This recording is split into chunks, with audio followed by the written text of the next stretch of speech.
Audio Jungle. Olá pessoal, tudo bem? Sejam bem-vindos a mais um Rochas da Saúde. Aqui nós trazemos as informações mais variadas sobre saúde e bem-estar. Meu nome é Pedro Dilguirian, sou apresentador e hoje comigo vamos falar um papo com o infectologista Dr. Bernardo Porto Maia. Seja muito bem-vindo, doutor. Obrigado, Pedro. É um prazer estar aqui. Vamos conversar bastante. Sim, e doutor, por que o senhor quis ser infectologista? Já começou com pergunta difícil. Eu gostei de infectologia desde que eu entrei na faculdade. Acho que eu fui ver essa disciplina no meu terceiro ano ali de faculdade e eu sempre fui muito fascinado pela interação de ser humano e meio ambiente. Eu sempre gostei de estudar esse processo de saúde e adoecimento num contexto onde as doenças não acontecessem única e exclusivamente dessa forma meio abstrata que acontecem aquelas doenças autoimunes, aquelas doenças oncológicas. Eu sempre gostei de ver a doença como um produto dessa relação do ser humano com o meio ambiente e com alguns fatores também de determinantes sociais, né? A gente sabe que não é todo mundo que adoece pelas mesmas coisas. E eu acho que as doenças que a infectologia se debruça para estudar, essas doenças acabam se debruçando também, por sua vez, sobre algumas vulnerabilidades sociais, algumas vulnerabilidades ambientais, onde esses seres humanos que vão ser acometidos por essas patologias, eles residem, moram, interagem. Então, eu acho que essa interação foi o que despertou o meu interesse. Mas preciso ser sincero também, que a minha grande paixão dentro da infectologia, que é uma especialidade que me fascina como um todo, é especificamente a infecção pelo HIV, né? Então, desde o início da faculdade ali, quando eu tive essa disciplina e tive contato nessa primeira aula ali de HIV, eu achei aquilo muito sensacional, né? Como que um patógeno, como que um vírus entra e combate o nosso sistema de defesa, se escondendo dentro desse próprio sistema de defesa. Então, eu acho que se eu tivesse que destacar dentro da infectologia um tema que me fez fascinar e seguir esse caminho como especialidade seria a infecção pelo HIV. E, no geral, assim, além do HIV, o que mais que o infectologista ele cuida? Que outros tipos de doença ele cuida? O infectologista ele cuida de todas as doenças determinadas por algum agente infeccioso, de todas as infecções. Sejam elas aquelas infecções comunitárias, né, das mais banais que a gente conhece, uma infecção do trato urinário, uma pneumonia, uma infecção de pele e partes moles, como celulite, erisipela, até infecções um pouquinho mais específicas da infectologia, como, por exemplo, uma tuberculose, uma micose sistêmica pulmonar, a própria infecção pelo HIV, as hepatites virais, então qualquer tipo de infecção. O mais interessante é a gente também desvincular um pouco essa ideia de que o infectologista só trata, né? A gente começou, obviamente, muito se debruçando nessa questão de tratamento de doenças, mas hoje em dia o profissional infectologista, ele é um profissional chave na prevenção também de muitas doenças. Tanto por fazer um gerenciamento de risco aí, indicação, né, reforço da indicação de vacinação, que é a principal estratégia de prevenção de doenças imunopreveníveis que a gente tem hoje, como também outras profilaxias medicamentosas, como profilaxia pré e pós-exposição ao HIV, por exemplo, e outras PrEPs e PEPs que a gente estuda aí para outras infecções. Perfeito, doutor. E aqui no Rochas da Saúde a gente já teve um episódio, acho que se não me engano, episódio 5, que foi. A gente falou um pouco sobre HIV, mas era com enfoque mais no surgimento de câncer, desenvolvimento de cânceres. Mas, doutor, o senhor consegue contar pra gente, mais ou menos, relembrar como que foi o início do HIV, como que surgiu, quais que foram os principais eventos que levaram ao surgimento dessa doença, da epidemia, né?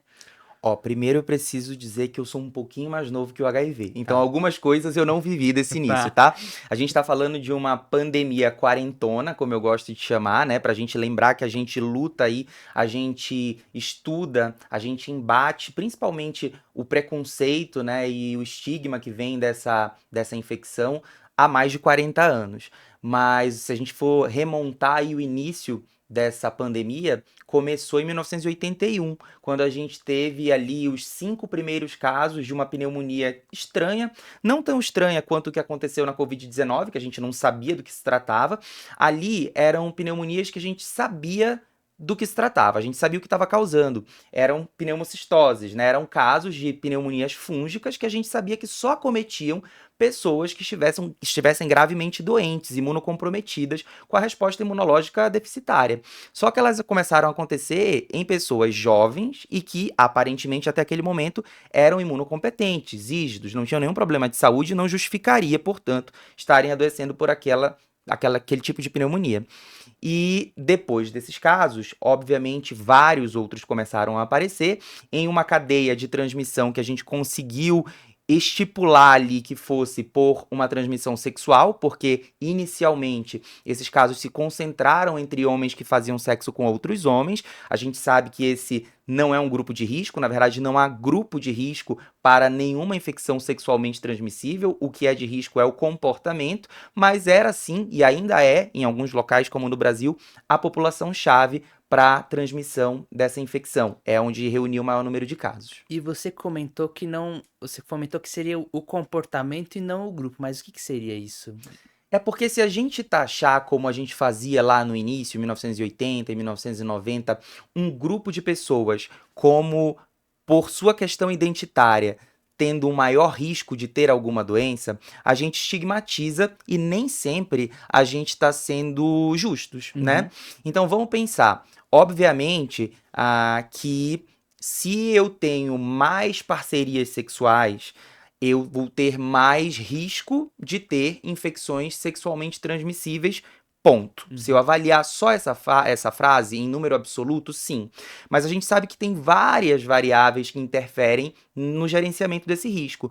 Veja, se uma pessoa que tem múltiplas parcerias sexuais, múltiplas relações, se previne utilizando preservativo em todas ou na maioria delas, utilizando outras estratégias de prevenção, como profilaxia pré ou pós-exposição, por exemplo, ela consegue reduzir em muito esse risco e às vezes esse risco consegue se tornar até menor do que daquela pessoa que só tem uma parceria sexual, mas por uma questão religiosa, afetiva ou identitária que seja, essa pessoa não se cerca desses procedimentos de prevenção. A gente sabe que para a gente ter uma infecção sexualmente transmissível, como o HIV ou outras, basta a gente fazer sexo. Não é isso que transmite a infecção? E basta ser uma relação desprotegida. Então, na verdade, muito mais do que o grupo, o que importa é a prática de risco. E se eu estou falando de uma infecção sexualmente transmissível, é como eu me comporto sexualmente e não com quem eu faço sexo necessariamente ou com quantas pessoas eu tenho relações sexuais necessariamente. Perfeito. E voltando um pouco na linha do tempo, ela tem uma progressão muito. Tinha uma progressão muito desfavorável, né? No Sim. início da descoberta da doença, né? Nos anos 80 e 90. Mas, e como que seria? Porque hoje em dia já, aparentemente, está muito melhor, né? Vivem-se muito bem, vivem-se Nossa, muito mais. mudou muito. Vou voltar ali naquele gancho que você deu do início. Lá em 1981, quando esses casos começaram, e obviamente que esses 5 casos depois viraram 25, 50, 500, milhões de casos, né? A gente nunca conseguiu se ver livre dessa infecção porque a gente não conseguiu um tratamento curativo. Um tratamento onde a gente consiga erradicar, tirar o vírus do corpo dessas pessoas por uma característica muito peculiar do próprio HIV, que é essa característica de ser um vírus que permanece em latência, né? Ele entra na principal célula de defesa do corpo, se esconde lá dentro daquele linfócito TCD4, que é aquela célula que orquestra a nossa resposta imunológica, tanto humoral, né, produzindo anticorpos, quanto sinalizando essa produção de anticorpos, quanto a celular, e vai destruindo essa nossa resposta imunológica por dentro. Mas mesmo aquelas pessoas que hoje, com o tratamento antirretroviral altamente eficaz que a gente tem, conseguem viver com a carga viral indetectável, mesmo essas, elas mantêm esse HIV sem se replicar de forma latente, dormindo ali em algumas células que a gente chama de santuários desse vírus. E a gente tem muita dificuldade de acordar esse HIV latente ali, fazer ele se replicar, tirar ele da célula e erradicar esse vírus. A gente não encontrou ainda uma estratégia de tratamento curativa capaz de fazer isso. A gente ainda estuda. Então, por isso, a gente ainda tem um número muito grande de pessoas vivendo com HIV, mas sem dúvida nenhuma, os avanços são inegáveis ao longo desses 40 anos. A gente começou lá em 1981 sem nenhuma proposta terapêutica. Lá, ainda nos anos 80, a gente conseguiu a zidovudina, né, o primeiro antirretroviral que ficou conhecido como coquetel ali pela quantidade de comprimidos que eram necessários a gente utilizar para tentar alcançar alguma melhor sobrevida. Naquela época o objetivo era aumentar o tempo de vida dessas pessoas e infelizmente a gente falhava. A gente não conseguia aumentar essa sobrevida, a gente agregava efeito colateral das medicações a pessoas que já estavam gravemente doentes, não conseguia deixar essa carga viral indetectável, não conseguia recuperar as células de defesa dessa pessoa e, invariavelmente, essas pessoas evoluíam a óbito. Em geral, nessa época, mesmo sem tratamento, ou nesse início, quando os tratamentos não eram tão eficazes, a história natural dessa doença, né, da AIDS, que é a doença causada pela infecção pelo HIV, ela era quase que inexorável, assim, você iria evoluir em maior ou menor tempo para um estado de adoecimento. Não existia o que existe hoje, pessoas que vivem com HIV sem estarem doentes, né? E essa AIDS, ela chegaria, essa síndrome da imunodeficiência humana adquirida, ela chegaria aproximadamente em até no máximo 10 anos, né? De 2, 4, 6, 8 até 10 anos após o início dessa infecção, essa pessoa iria evoluir com algumas manifestações clínicas sugestivas de infecções oportunistas que só acontecem em pessoas já com uma estratificação de CD4, uma quantidade de células de defesa muito baixa. Isso não é a realidade de hoje, isso realmente com os tratamentos novos melhorou muito. E duas coisinhas que eu acho melhor explicar seria primeiro o que seria a carga viral, né? E o Uhum. que diferencia do teste, né? Rápido da Sim, HIV. E também se, além da AIDS, né? Que é uma coisa mais final da linha, digamos assim, se teria alguma coisa antes que denunciaria, se ela teria algum sintoma antes ótimo. de ter a AIDS em si. Sim. Ó, é bom a gente deixar bem claro para quem tá ouvindo a gente que a principal diferença entre HIV e AIDS é HIV é o vírus e AIDS é a doença. Nem todo mundo que tem o vírus vai ter a doença no mundo atual.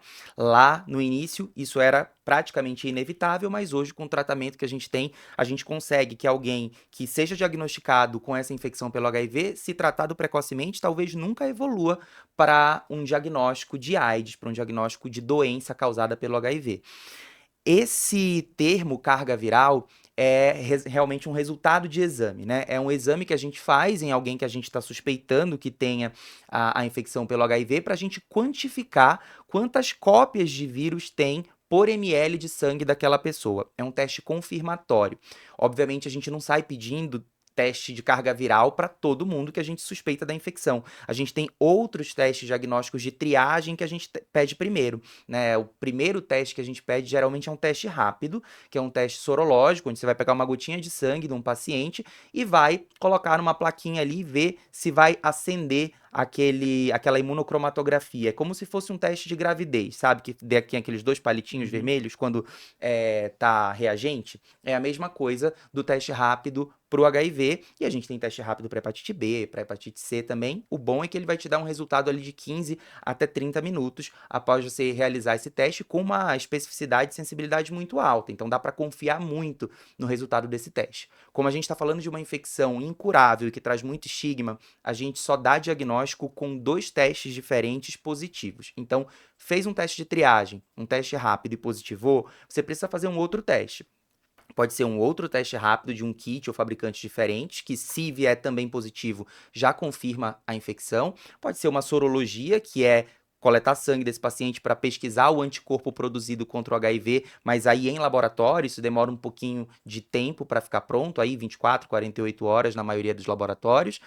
Ou já pode partir direto para a quantificação da carga viral, que aí já vai te dar uma possibilidade de acompanhamento também dessa pessoa, para a gente saber no momento zero, antes dela iniciar o tratamento, quanto de vírus ela tem no sangue e o nosso objetivo com o tratamento é a gente conseguir zerar essa quantidade de vírus no sangue, né? Porque hoje a gente sabe que quem vive com a carga viral zerada, indetectável, né, pelos exames de carga viral, também é intransmissível quanto à capacidade de transmitir esse vírus sexualmente, né? Então isso foi uma verdade científica recente, a gente sedimentou esse conhecimento aí em 2018 e mudou a vida das pessoas que vivem com HIV e combateu muito o estigma.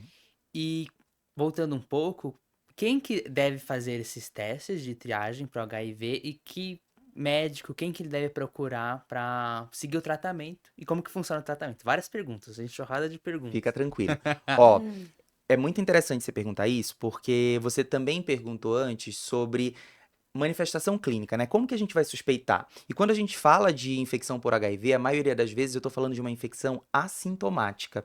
É bem verdade, a gente sabe que tem aí descrito uma síndrome retroviral aguda, que é aquele estágio inicial da infecção pelo HIV, até 6 semanas após a infecção, o paciente evolui com uma síndrome febril, né? Vai fazer febre, vai fazer odinofagia, dor de garganta, pode ter pintas vermelhas pelo corpo, pode ter dor articular, pode ter dor muscular, mas isso é um quadro clínico absolutamente inespecífico, que muitas vezes se confunde com uma gripe, por exemplo, né?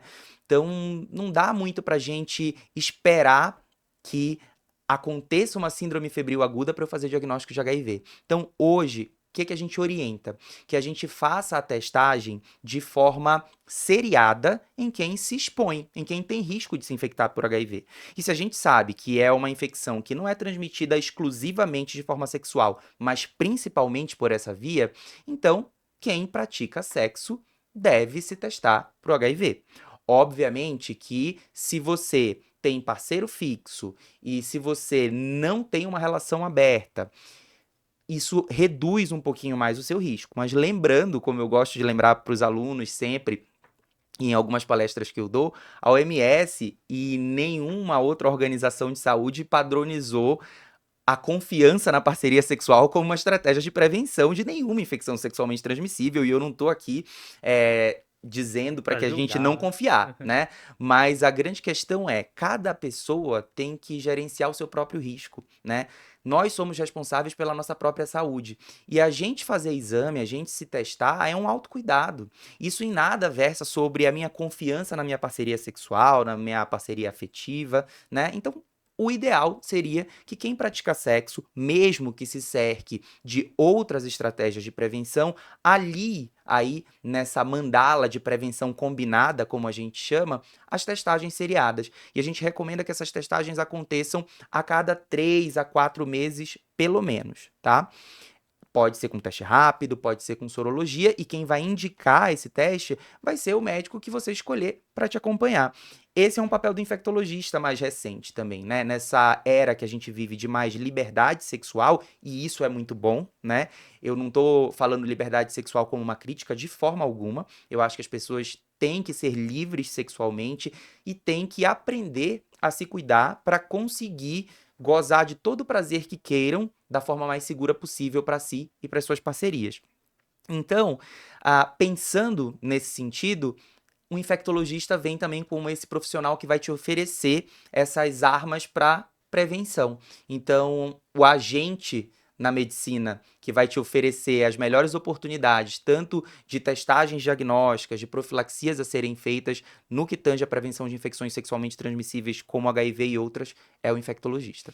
E além da transmissão sexual, tem algum outro tipo de transmissão? Ouvia-se muito falar em transmissão por transfusão de sangue.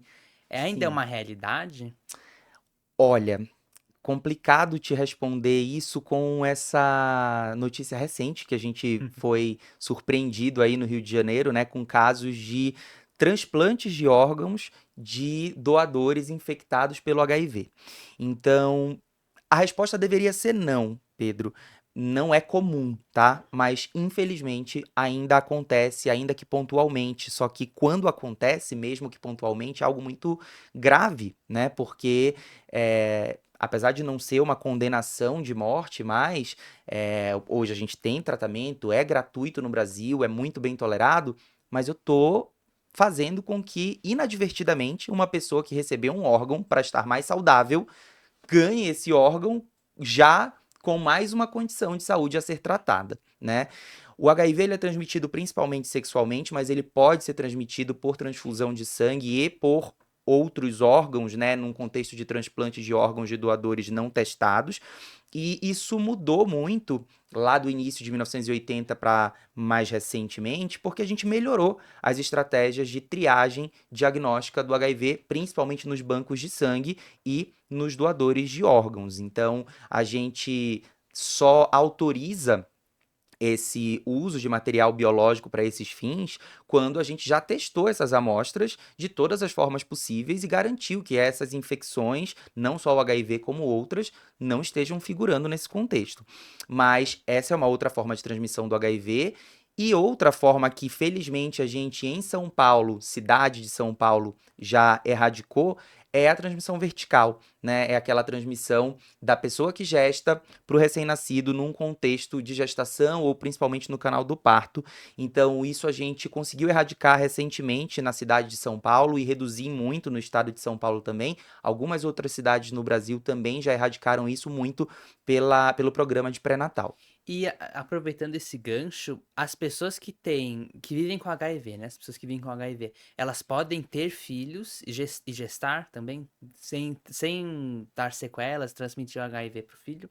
Para eu te responder isso, eu vou voltar naquele conceito que eu falei rapidamente aqui do indetectável é igual a intransmissível. A gente já falou o que é carga viral e uma pessoa que é diagnosticada com HIV precisa periodicamente fazer essa carga viral para testar se o tratamento está fazendo efeito, né? E o objetivo desse tratamento é deixar essa carga viral indetectável, que é o mínimo que a gente pode ter de carga viral ali no sangue, que é tão pouco que esse teste não consegue quantificar. O que a gente sabe já por múltiplos ensaios clínicos, né, trabalhos multicêntricos, duplos cegos, randomizados, conduzidos de forma muito séria internacionalmente, é que pessoas que vivem com HIV e têm a carga viral desse vírus indetectável no sangue não conseguem, nem que queiram, transmitir esse vírus sexualmente.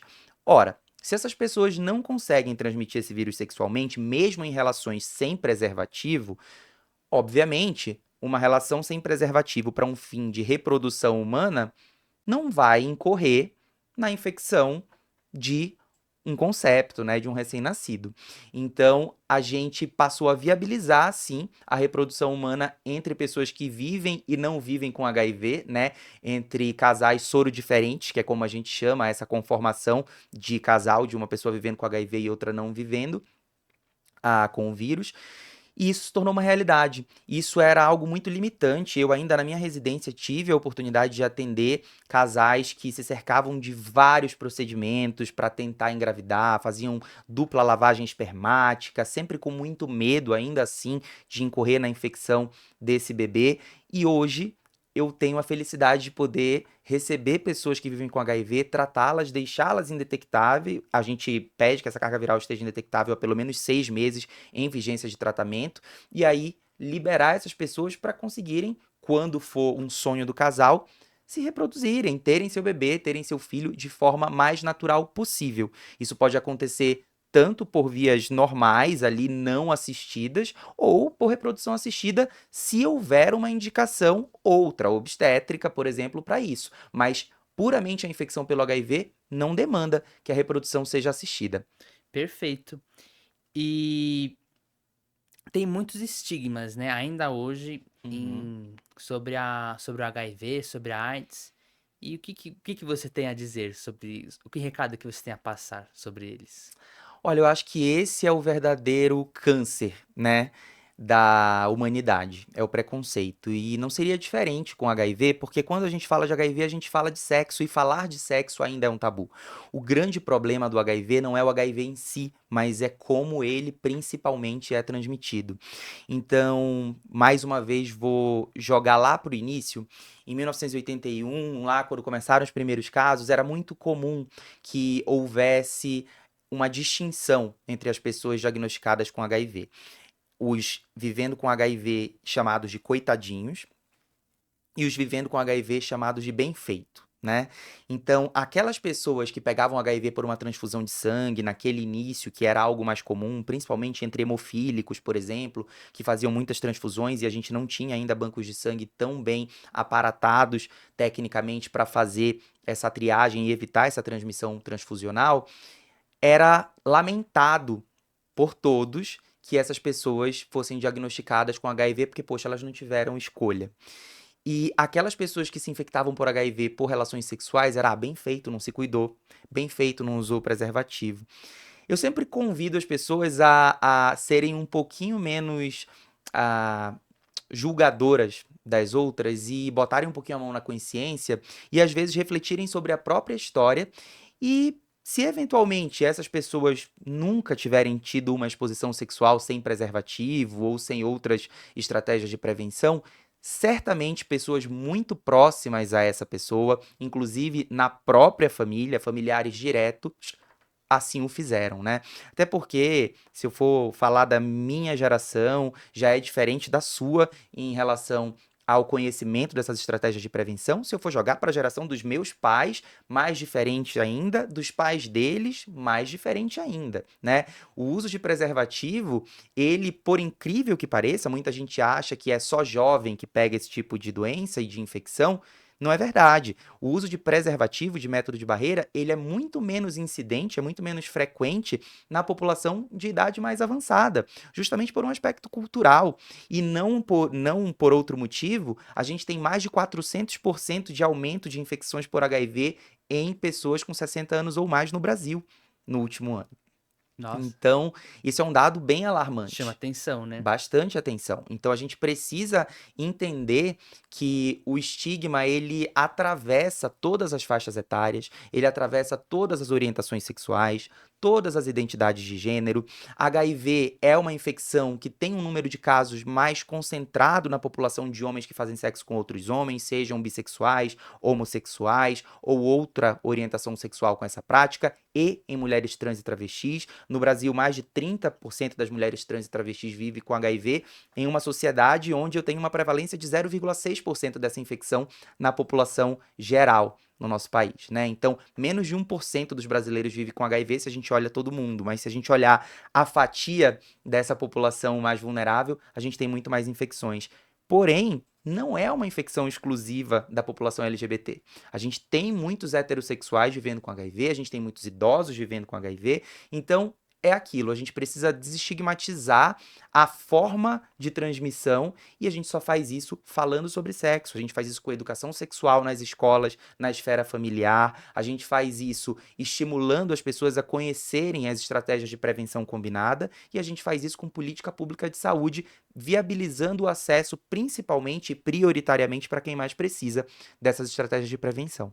Perfeito. Antes da gente falar de PrEP e PEP, mudando um pouco de assunto para falar de outras infecções sexualmente transmissíveis que você julga dignas de nota, né? Eu pensei em herpes genital, clamídia, gonorreia, porque às vezes podem ocorrer, o cara ele ganha um brinde, tipo Sim. a promoção HIV e clamídia, ou gonorreia, um herpes genital. Sim. O que que você consegue nos explicar sobre isso? É bem verdade aquele ditado de que uma infecção sexualmente transmissível puxa a outra, né? Então, se essas infecções todas elas são transmitidas pela mesma via, obviamente que mais de uma pode pegar carona naquela mesma relação sexual. Então, não raro, alguém que foi diagnosticado com sífilis vai ser diagnosticado, por exemplo, com gonorreia também. E é justamente por isso que quando a gente faz um diagnóstico de uma infecção sexualmente transmissível, a gente precisa investigar as outras mais prevalentes. Porque às vezes uma infecção sexualmente transmissível, como o HIV, mas não somente o HIV, sífilis também, gonorreia também, né, menos frequente, mas muitas delas Obrigado. não vão ter sintoma, né? Na fase inicial ali, você já consegue positivar exame antes de ter qualquer sintoma. Então é muito importante que a gente entenda que quando a gente vive um mundo onde a gente fala um pouco mais abertamente, ainda que com muito preconceito sobre sexo, onde a gente tem um pouco mais de acesso, sim, à informação e a estratégias de prevenção, a gente vai ter mais chances de se deparar, seja porque a gente vai se testar mais, seja porque a gente vai fazer relações sexuais protegidas mesmo que sem o preservativo, mas com outras estratégias de prevenção, e a gente vai acabar diagnosticando mais algumas outras infecções, né? E a gente precisa entender quais infecções buscar e como a gente precisa se prevenir delas. A gente fala aí principalmente das infecções sexualmente transmissíveis bacterianas, né? O HIV é uma infecção sexualmente transmissível por um vírus. A gente tem outras virais, você falou uma delas, o herpes simples, genital principalmente, mas o oral também, dependendo da prática sexual, pode vir num contexto de relação sexual, mas a gente tem todas essas outras bacterianas, como a gonorreia, como a clamídia, como o micoplasma, que é uma bactéria também que agora vem causando muita síndrome do corrimento uretral e prostatite também, cervicite. A gente tem a sífilis explodindo, né? A gente tem uma doença reemergente. A sífilis é uma doença que remonta ao início da humanidade, assim. E ela, a gente não consegue se ver livre. Eu converso muito com os alunos também, você sabe disso, sobre ser uma infecção causada por uma bactéria, fácil de matar, com quase qualquer um antibiótico, inclusive com o primeiro deles, com a penicilina, e a gente não consegue se ver livre dela, né? Porque a gente não tem uma imunidade adquirida permanente, duradoura, e não conseguimos desenvolver uma vacina contra essa bactéria. Então, a sífilis a gente precisa se prevenir se testando e tratando. Felizmente, a gente não tem tanta resistência bacteriana aos antimicrobianos utilizados para tratamento de sífilis, senão seria um caos, né? Sim, com certeza. Mas a gente já vem observando isso com gonorreia, por exemplo, né? O gonococo já vem ficando resistente. A gente não consegue mais utilizar a medicação via oral para tratar empiricamente a bactéria que causa a gonorreia. Um tempo atrás a gente utilizava ciprofloxacina em dose única, né, comprimido. Hoje em dia a gente não pode mais, a gente precisa tratar com ceftriaxona, com uma medicação, uma cefalosporina de terceira geração injetável. Então isso vem mudando e a gente já tem cepas agora de gonococo resistentes, inclusive a ceftriaxona. Então a gente precisa estar atento a tudo isso, precisa estudar novos métodos de prevenção para tentar diminuir um pouco esse número de casos e também novos métodos de tratamento para tentar driblar esses novos problemas, como a resistência bacteriana. E uma coisa que eu pensei agora, pulando um pouco a PrEP, mas na sua visão, como um médico que lida muito com as questões sexuais, com problemas, por que que você acha que o sexo, a práticas sexuais no geral, como um todo, ainda são grande tabu e são mal vistas na nossa sociedade? Falar de sexo, falar coisas relacionadas ao sexo. Você vai fazer eu me comprometer, né, Pedro? Não, se É, não quiser falar, a gente pula, mas ó, acho interessante ver a sua visão sobre não isso. tem como não falar disso sem falar de vivermos em um país extremamente religioso, né? Com um predomínio aí da religião católica e evangélica. E veja, eu não estou fazendo uma crítica a nenhum tipo de religião, Sim, sim. mas quando a gente pega a nossa espiritualidade, né? E a gente dogmatiza com os elementos da religião que a gente adota para tentar nutrir essa espiritualidade, práticas do dia a dia, do cotidiano, a gente acaba ficando refém de algumas ideologias. E isso nunca é bom, né? Eu acho que a gente precisa ser um pouco mais pragmáticos e científicos quando a gente está falando de saúde. Então, eu respeito qualquer crença, mas se você tem uma determinada crença religiosa, ou mesmo fora da esfera religiosa, cultural às vezes, né? Que Às fato é vezes, fato, né? isso. Às vezes é uma questão cultural, nem é uma questão religiosa em si, mas por alguma questão identitária, religiosa, cultural, você acredita em algo que te expõe a um risco, né?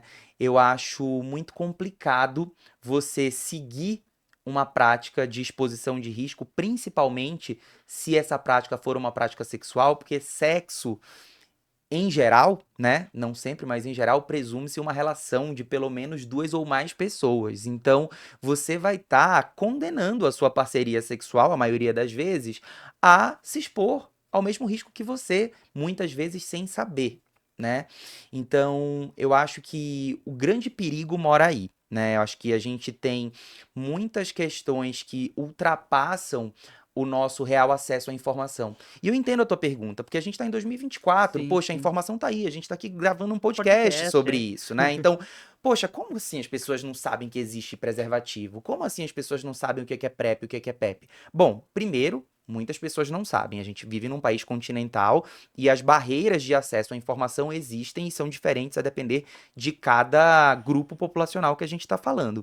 Mas, de fato, mesmo com a informação acessível para uma maioria, se é que a gente pode assim dizer, a não basta, né? Não basta a gente disponibilizar a informação se essa pessoa ela não tem interlocução para isso. Se essa pessoa não tem o ouvido treinado para receber essa informação e para absorver essa informação e incorporar nas suas práticas. Então, eu acho que a gente precisa trabalhar um pouco mais essa noção, essa compreensão de que a ciência ela não vem para anular nenhuma crença, nenhuma religião, nenhuma cultura, né? Ela vem para, de forma objetiva, trazer segurança e qualidade de vida. Com certeza, com certeza. E proteger a todos nós, né? Sim. Tipo, preservar a sociedade de doenças Sim. que ferem a gente. E eu esperei um pouco para comentar da PrEP para aproveitar e falar das outras doenças sexualmente transmissíveis, que também, algumas delas, podem ter profilaxia após exposição, né? Sim. E o que seria a PrEP em si, né? Tipo, que a gente muito escuta falar, mas às vezes não sabe o que é, onde que você tem que ir para ter acesso a ela, se vende na Droga Raia, por exemplo. Vamos lá. Sem fazer propaganda aqui. De forma bem prática. Profilaxia, vamos lá. PrEP é uma sigla, né? Que significa profilaxia pré-exposição. Só isso, ponto, né? E a profilaxia pré-exposição, ela pode ser uma profilaxia pré-exposição a várias coisas, né? A mais famosa delas hoje é a profilaxia pré-exposição de risco à infecção pelo HIV. Profilaxia, só o nome profilaxia, significa uma estratégia de prevenção. É eu utilizar alguma coisa para prevenir a ocorrência de algum agravo. Essa profilaxia, quando ela é biomédica, quando ela utiliza uma estratégia biomédica, ela usa remédio, né? Ela vai pegar uma medicação e, a partir do uso dessa medicação, ela vai, então, evitar que uma infecção ou outro agravo aconteçam. Se a profilaxia é pré-exposição à infecção pelo HIV, é, então, um remédio que eu vou tomar antes de me expor em uma relação de risco para a infecção pelo HIV. Qual seria essa relação sexual de risco para a infecção pelo HIV? Uma relação sexual com uma parceria cuja sorologia para o HIV eu desconheça, eu não sei se a pessoa vive ou não com HIV, e sem preservativo, né? A gente sabe que a gente recomenda o uso do método de barreira, do preservativo, da camisinha, mas é muito difícil alguém que utilize em todas as relações. Então, a PrEP, ela vem como uma estratégia a mais. Não é para suspender o uso do preservativo, é para associar, é para agregar proteção. E quanto tempo antes que a pessoa deveria Aí tomar? depende do esquema que a gente vai prescrever, né? A gente tem duas formas hoje de prescrição da PrEP. A gente vem estudando outras alternativas, mas hoje o que a gente tem disponível no Brasil é a PrEP via oral, comprimido, né? Que pode ser tomada num esquema diário. Essa pessoa toma uma dose de ataque no primeiro dia, 2 comprimidos. 2 horas depois desses 2 comprimidos, essa pessoa já está protegida com mais de 95% de eficácia na profilaxia para infecção pro HIV, então já poderia se expor sem esse risco, mas ela precisa continuar essa tomada nos dias seguintes, então tomando um comprimido por dia todos os outros dias. Existe uma outra estratégia de tomada, que é com a mesma medicação, mas é sob demanda. É uma estratégia que viabiliza você a tomar menos remédio. Você só tomaria quando a exposição fosse acontecer.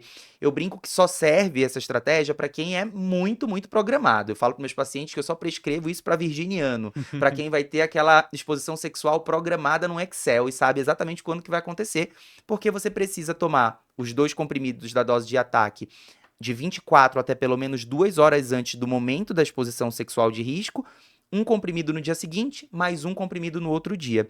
Então, isso exige um gerenciamento de risco, uma programação que nem todo mundo tem quando a gente fala de relação sexual. Mas também já está provado que é tão eficaz, mais de 95% de eficácia, quando utilizado da forma correta, quanto o esquema diário. Esses são os 2 esquemas de prescrição de PrEP que a gente tem no Brasil. Esse remédio é um comprimido, que dentro desse comprimido tem 2 antirretrovirais, a entricistabina e o tenofovir, eles são coformulados, eles estão os 2 juntos ali daquele único comprimido, é um tabletinho azul, né? E tem vários fabricantes, e como você mesmo já brincou, hoje é uma realidade. A gente percebeu que isso mudou, né? A PrEP mudou o combate à epidemia de HIV no Brasil e no mundo, e reduziu em muito o número de novas infecções. A gente teve recentemente 54% menos novas infecções por HIV em São Paulo, por exemplo. Isso foi histórico e muito resultado da expansão de acesso à profilaxia pré-exposição, a PrEP. Então hoje a gente tem a PrEP tanto no SUS, para você retirar, às vezes até em consultório na rua, né? Como você tem também viável para compra. É o único antirretroviral que a gente comercializa. Dá para você ir nas farmácias particulares com receita e comprar essa medicação para uso, diferente dos antirretrovirais para tratamento. E duas coisas que eu pensei agora. Essa super disponibilização da PrEP em si, ela aumentaria a resistência de cepas do HIV, né, de ter super HIVs, e se teria PrEP para outras doenças sexualmente transmissíveis, tipo clamídia, gonorreia. Sim. Vou te responder primeiro a tua primeira angústia, que ela é uma angústia muito entendível, inclusive muitos colegas infectologistas pensavam isso no início, né? A PrEP começou no Brasil dia 1º de dezembro de 2017, ela não é tão novinha assim. Mas se a gente for muito racional, não faz nem muito sentido a gente se preocupar com isso, porque se é uma medicação que eu estou usando para evitar que uma doença aconteça, significa que eu vou tomar esse remédio antes de eu ter a infecção. Se eu vou tomar um remédio para o HIV e eu não tenho HIV, como é que o HIV vai ficar resistente se ele não está no meu corpo, né? Uhum. Então, é diferente de um antibiótico, porque o nosso corpo, ele tem várias bactérias, né? Uma flora bacteriana aí, inclusive benéfica para nossa saúde.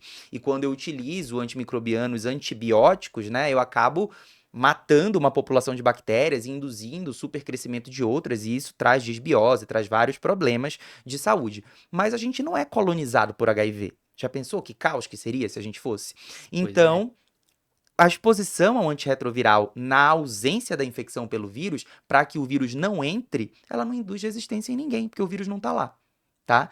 Então, não precisa ter medo disso.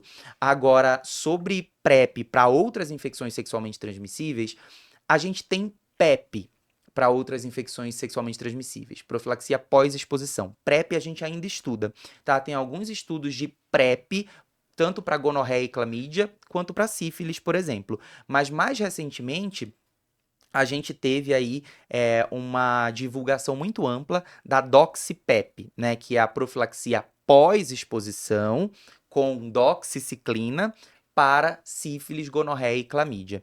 Então, o uso de um antibiótico que a gente utiliza para tratamento dessas infecções, tanto sífilis quanto gonorreia quanto clamídia, e que seria capaz, caso utilizado adequadamente, até 24 horas após, né, 24 a 72 horas, na verdade, após uma exposição de risco, minimizaria em muitos por cento os riscos de infecções por essas 3 bactérias.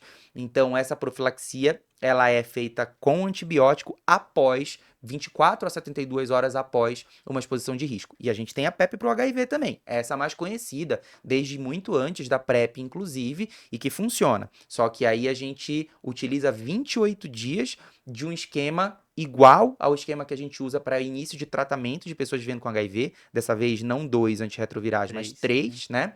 E vai expor essa pessoa a essa profilaxia por 28 dias. Então a gente costuma dizer que quando a gente tem PrEP, o que a gente quer é não precisar usar a PEP, né? Então, se hoje eu tenho PrEP para o HIV, é melhor que eu use uma prevenção antes da exposição do que eu utilizar uma prevenção após, né? A profilaxia pós-exposição a qualquer coisa, ela é como se fosse uma redução de danos, né? O dano já aconteceu, eu quero minimizar o impacto disso, né? Então, não estou desincentivando de forma alguma. Se você teve uma relação sexual sem preservativo com uma pessoa que você desconhece a sorologia para as infecções sexualmente transmissíveis, busque um serviço de saúde. Profilaxia pós-exposição, seja para o HIV ou para qualquer outra infecção, é uma urgência. Então, você precisa ir até 72 horas após essa exposição de risco, buscar um pronto atendimento para, caso seja indicado, receber, então, essa profilaxia. Mas o ideal seria que você não precisasse disso, e a forma de não precisar é fazendo um acompanhamento médico regular e se cercando de outros cuidados de prevenção combinada, como o método de barreira, como a testagem seriada, o aconselhamento em saúde e, se indicado, a profilaxia pré-exposição à PrEP. Perfeito. E migrando um pouco de doenças, há um tempo atrás a gente escutava muito falar da monkeypox, né? A Uhum. mpox. E o que que seria ela? E por que que ela ficou tão em alta na mídia? Mpox, na verdade, ela é uma infecção por um vírus também, né? E não é uma doença nova. A gente já ouvia falar dessa doença, mas era uma doença que era endêmica na África. E ela acontecia fora da África em situações de surto. Ela é uma zoonose, né? Ela é transmitida principalmente por roedores. Uhum. E a gente, inclusive, trocou recentemente esse nome de monkeypox para mpox para as pessoas não confundirem e acharem que quem passa a doença é o macaco. Ela recebeu inicialmente esse nome monkeypox porque ela foi isolada inicialmente, o vírus, né, em macacos num centro de pesquisa. Mas não é o macaco o vetor desse vírus. A maioria das vezes são roedores. E recentemente, em 2022, mais especificamente, a gente teve um surto multipaíses, onde começaram a aparecer casos dessa doença viral, que é uma doença geralmente, inicialmente restrita à pele, né? Você tem erupções cutâneas aí que começam com uma pápula, uma bolinha vermelha, que começa a formar uma pústula, parece uma espinha, depois ulcera, fica uma ferida feia, e isso pode ter múltiplas lesões, inclusive evoluir com casos mais graves, com acometimento de órgãos internos até óbito, principalmente em pessoas imunocomprometidas. E esse surto ele começou a cometer múltiplos países e a gente começou a perceber que não era relacionado a contato com animais, mas sim a contato sexual com pessoas que estavam doentes com o vírus Mpox. Então, o que aconteceu em 2022? Uma doença já conhecida mudou de comportamento. Ela passou a ser transmitida por contato pele a pele, mas num contexto de parcerias sexuais. Inclusive, alguns estudos mostraram a viabilidade desse vírus em humores sexuais, né? Como, por exemplo, no esperma, né? Então, ela não é, por definição, uma infecção sexualmente transmissível, porque ela não é transmitida pura e simplesmente pelo sexo, mas sim pelo contato pele a pele, mas de fato, nesse último surto, ela se comportou como, e ainda vem se comportando, porque não sumiu, né, como uma doença sexualmente transmissível. E porque tinha um grande medo, né, frente a ela e consegue explicar um pouco mais sobre ela, sobre as características principais dela, assim, em termos de, porque era tida como se fosse, nossa, estavam caçando um novo Vai Covid, ser a nova é nova Covid-19, eu Covid, lembro disso. nesse sentido. Ela não é uma doença com potencial pandêmico, tá? Ela foi recentemente declarada uma emergência global em saúde. É uma doença que tem um potencial de gravidade, principalmente em gestantes, imunocomprometidos e crianças muito jovens, menores que 2 anos principalmente, que são os grupos que evoluem com maior gravidade, né? Inclusive com maior risco de óbito. Mas o que assusta muito da Mpox, além de ser uma doença que marca muito pelas lesões, é o fato da gente não ter muita estratégia de tratamento e de prevenção com alta eficácia. A gente está falando de um ortopoxvírus, né? Uma família de vírus aí do mesmo vírus da varíola, que foi um vírus que a gente erradicou com vacinação. Mas esse ortopoxvírus, o Mpox, ele não tem uma vacina específica só para ele, com uma sabida especificidade, sensibilidade, né, e eficácia muito alta. A gente tem vacinas que a gente usa para outros vírus dessa mesma família e que a gente sabe que funcionam para prevenir dessa infecção, mas a gente não tem uma vacina tão específica quanto a gente desenvolveu várias para a Covid-19, por exemplo. E a gente, justamente por não ter um impacto global tão grande quanto teve com a Covid-19, não teve tanto investimento também em desenvolvimento desse imunógeno aí. A gente tem algumas vacinas em estudo, inclusive brasileira, do Butantan, para sair em breve, mas ainda com pouquíssimo acesso, mesmo a esses imunizantes mais globais, mais gerais, né? A gente tem uma dificuldade muito grande de acesso hoje. A gente não tem vacina no Brasil fora de um contexto de pesquisa, para você ter uma ideia. E de tratamento também. O antiviral que a gente utiliza, que é o Tecovirimat, é um antiviral que é utilizado também de forma mais ampla para essa família toda de vírus. A gente sabe que ele tem alguma eficácia para o Mpox, mas não é um antiviral específico para esse vírus. Então, a gente já viu aí mais recentemente, principalmente esse subtipo novo que estava circulando ali mais agressivo na África, não tendo bons resultados de casos graves com o uso do Tecovirimat, que também é uma medicação muito escassa no Brasil. Então, no Brasil e no mundo, na maioria dos locais, né? Principalmente fora da África. Então, o que assusta mais da Mpox, além do estigma por ser algo que, né, tudo que envolve pele chama muita atenção, né? Mas, além disso, é o fato da gente ter pouco recurso terapêutico e preventivo. Perfeito. E encaminhando para a penúltima pergunta, eu queria saber qual que seriam as suas perspectivas para o futuro do tratamento e prevenção do HIV. Se tem alguma perspectiva de vacina, de alguma cura, de alguma nova medicação. Ó, tem muita coisa nova, tá? A gente recentemente teve um ensaio clínico bem grande, de fase 3 que foi o que chegou mais longe de vacina para HIV no mundo, que foi o Mosaico.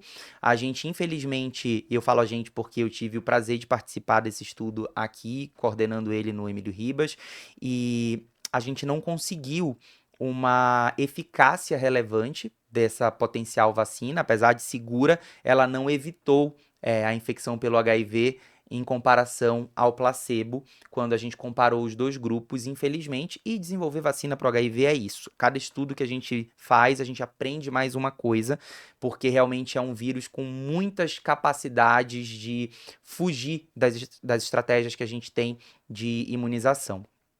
Mas os estudos de vacina continuam agora, inclusive, com muitas tecnologias importadas do que a gente utilizou para a Covid-19, né? Tanto os estudos de vacina para o HIV ajudaram a gente a fazer vacinas para a Covid-19, quanto agora os avanços com as vacinas que a gente desenvolveu para a Covid-19 e novas plataformas de tecnologia, como RNA mensageiro, associado a outras plataformas como a vetor viral, né, e outras plataformas de vacina, a gente se apropria para tentar novamente encontrar um estudo de vacina para HIV que consiga o seu objetivo. A gente imagina que deva ter uma fase 3 aí de novo de estudo de vacina em aproximadamente 2 a 3 anos. A gente tem muitos estudos de cura hoje em dia, pautados não mais somente em uso de medicamento antirretroviral, mas sim em anticorpos monoclonais. Então, utilizar o próprio anticorpo já pronto para tentar debelar essa infecção. Também são estudos ainda de fase 1 e fase 2, nenhum ainda em fase 3, mas muito animadores. A gente tem algumas medicações antirretrovirais novas saindo. A maior novidade no Brasil foi o Dovato, né, que é um nome comercial, mas na verdade é a combinação de dolutegravir e lamivudina em um comprimido único, que possibilita as pessoas que já estão tomando terapia dupla a diminuírem o número de 3 comprimidos por dia para um comprimido único por dia, o que facilita muito a adesão.